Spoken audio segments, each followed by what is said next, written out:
Halo teman-teman, salam sehat selalu untuk kita semua. Salam sejahtera, apa kabar? Semoga teman-teman baik-baik saja bersama keluarga teman-teman dimanapun teman-teman berada.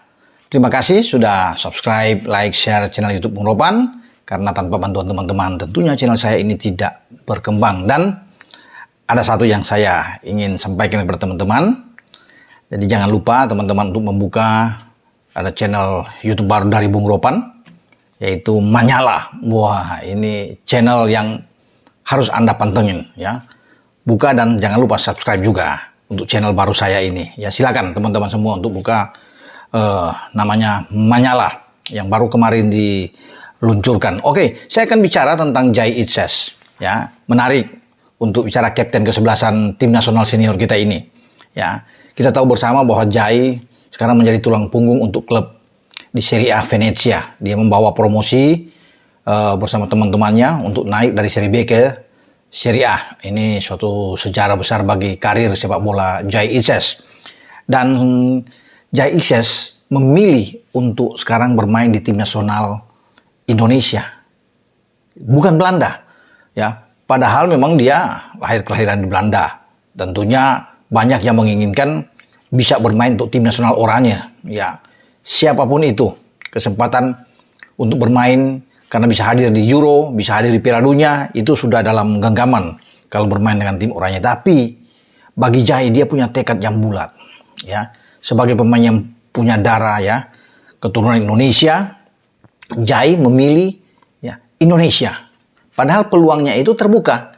Kalau dia tetap bertahan ya, tidak memilih untuk ke Indonesia, pasti pelatih tim nasional Belanda, Ronald Koeman, akan memanggil Jai Itzes ini untuk bermain di tim nasional persiapan ke Piala Dunia di Amerika, Meksiko, dan Kanada 2026.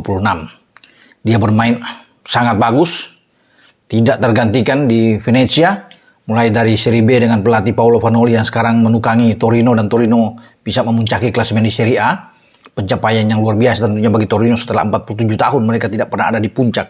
Tapi dengan pelatih mantan bosnya Jai Itzes ini, hampir saja Jai Itzes itu ikut dibawa oleh Vanoli ya. Tapi sekarang dia ditangani oleh mantan pemain AS Roma dan juga pelatih AS Roma Eusebio De Francesco di Venezia. Nah, bagi Ronald Koeman sepertinya kalah cepat, kalah jeli dibandingkan dengan Sintayong.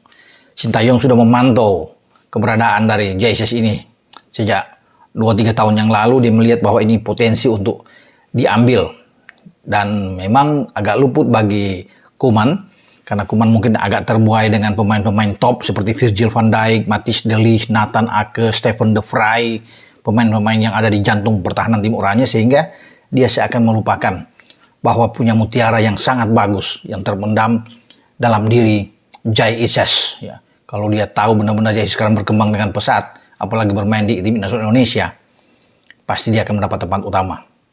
Ya, dengan posisi mungkin Virgil van Dijk yang mungkin akan sebentar lagi pensiun, Stefan de Vrij yang sudah mendekati usia 30-an, pasti dia akan memanggil Jai Itzes.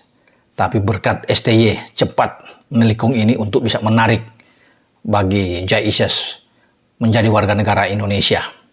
Dan suatu penghargaan besar diberikan lewat pertimbangan yang matang dari STY untuk memberikan ban kapten terhadap pemain berusia 24 tahun ini. Nah, setelah Koeman tidak mendapatkan Jai, dia akhirnya mengambil dua pemain yang berada di Liga Premier Inggris untuk bisa membackup Matthijs de Ligt yang sekarang ada di MU dan Virgil van Dijk yang sekarang bermain untuk Liverpool. Ya, mereka masih punya Nathan Ake yang bergeser bisa bek tengah, tapi bisa juga bergeser main di bek kiri karena Nathan Ake kita tahu bermain di Manchester City.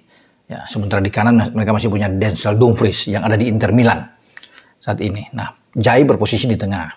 Ketika Jai memperkuat Indonesia dan mereka gagal untuk bisa mengambil Jai, ya Koeman sekarang melirik ada dua pemain muda yang saya bilang tadi di Liga Premier Inggris, itu Jean-Paul van Hecke, itu bermain di Brighton and Hove Albion, masih 24 tahun, bek tengah, dan juga Mickey van de Ven. Mickey van de Ven ini masih 23 tahun, ya masih muda sepantaran Jai Itzes lah, bermain di Tottenham Hotspur. Itu yang diambil oleh Ronald Koeman. Tapi sebenarnya Koeman membidik Jai Ises. Tapi ya itu saya bilang tadi, STY lebih mantap. Dan Jai tekad bulat bahwa belum tentu juga kalau dia bermain di Belanda dia akan mendapat tempat utama ya. Karena persaingan kan saya bilang tadi itu masih kuat, apalagi untuk saat ini. Ya, masih tetap Mathijs de Ligt dan Virgil van Dijk akan menjadi pemain utama. Ada pelapis juga dengan Steven de Vrij di sana. Atau pemain-pemain muda yang bagus bermain di sport seperti Mickey van der Ven itu cadangan. Atau Van Hekke yang bermain di Brighton juga pasti cadangan. Apalagi dengan Jai, walaupun dia memang punya potensi masa depan yang bagus ketika Van Dijk tidak ada. Tapi sudah benar bagi Jai ini ya, Jai sudah memilih ini, dia diangkat atau diambil sumpah menjadi WNI 28 Desember 2023. Ya, dia datang dan di Kemenkumham wilayah DKI Jakarta dia diambil sumpah dan resmi ya untuk menjadi WNI dan bermain buat tim nasional. Itu jam 8 pagi dia diambil sumpah bagi Jai ya. Dia menjadi pemain yang dinaturalisasikan, pemain ke-7 untuk mendapatkan paspor Indonesianya. Setelah Jordi Amat, Sain Patinama, Sandy Walsh, Ivar Jenner, Rafael Struijk dan Justin Hubner. 6 duluan, baru masuklah Jai Ises sebagai orang ke-7 dan sekarang dia sudah membuktikan. Dia tampil sangat piawai, sangat dingin, sangat tenang ya. Intercept bagus, tackling oke, motong bola-bola udara baik, visi reading di gamenya berjalan semua dengan baik. Jadi ini kita beruntung mendapatkan seorang Jai Ises. Ya, hampir saja kita mendapatkan Tijani Reinders yang sekarang ada di Milan pada 2022, tapi Tijani lebih memilih Belanda. Oke, tidak masalah, tapi adiknya sekarang memilih untuk bermain di Indonesia, yaitu Eliano Reinders. Jadi ada bagi dua aja dengan marga mereka dari ibu mereka, Angela Leka Tompesi, dan Eliano sebentar lagi diambil sumpah. Nah, kita kembali ke Jai ini ya. Kita punya seorang bek tangguh yang punya visi bermain dengan sangat baik dan dia pasti tidak tergantikan. Ketika ia bugar, fit, tidak bermasalah, dia akan selalu mendapat tempat dan kepercayaan luar biasa sudah diberikan oleh STY. Ya, apalagi kalau Mats Hilgers datang berpasangan dengan dia, ada Justin Hubner atau dengan Rizky Ridho, siapapun itu, kita masih punya Jordi. Tapi sang jenderal El Capitano tetap ada dengan Jai Ises. Dialah yang nantinya akan memimpin tim Indonesia untuk berlaga melawan Bahrain tanggal 10 Oktober yang akan datang dan lanjut menghadapi Cina pada 15 Oktober. Nah, ketika ini akan disiarkan langsung, ya kemarin kan ada 48 negara siaran langsung dan pasti pemain-pemain Belanda lainnya juga kalau Belanda mengambil siaran langsungnya akan melihat.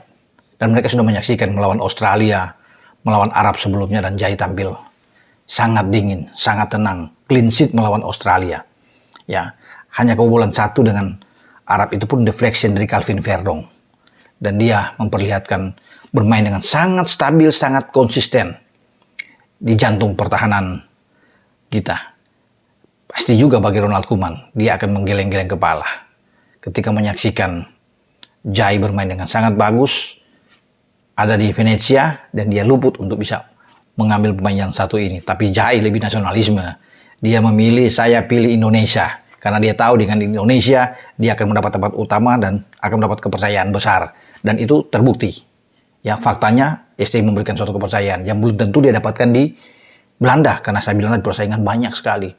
Ya, untuk bek tengah yang saya bilang ada Van Hekke di sana, kemudian Van de Ven, itu akan tambah persaingan yang masih muda-muda juga dengan Jai. Jadi semoga Jai bisa membawa Indonesia terbang tinggi, apalagi sedang merintis upaya untuk lolos ke Piala Dunia. Semoga ya, persaingan sangat kuat di grup C, ada ada Jepang di sana ya, Australia termasuk juga Arab Saudi, ada Bahrain, semua tim-tim yang kuat. Tapi dalam sepak bola segala sesuatu bisa terjadi. Tidak ada yang menduga kita bisa mampu menahan Arab Saudi di kandang Arab pula di Jeddah, dan juga kita mampu bisa menahan imbang dan Australia tidak masuk membuat gol di GBK. Tinggal perjuangan kita tunggu di Bahrain, di Stadion Riva, dan juga di Qingdao Stadion di Cina. Semoga yang terbaik yang akan didapatkan oleh Jai Ises dan kawan-kawan. Dengan saya Bung Ropan. Ciao.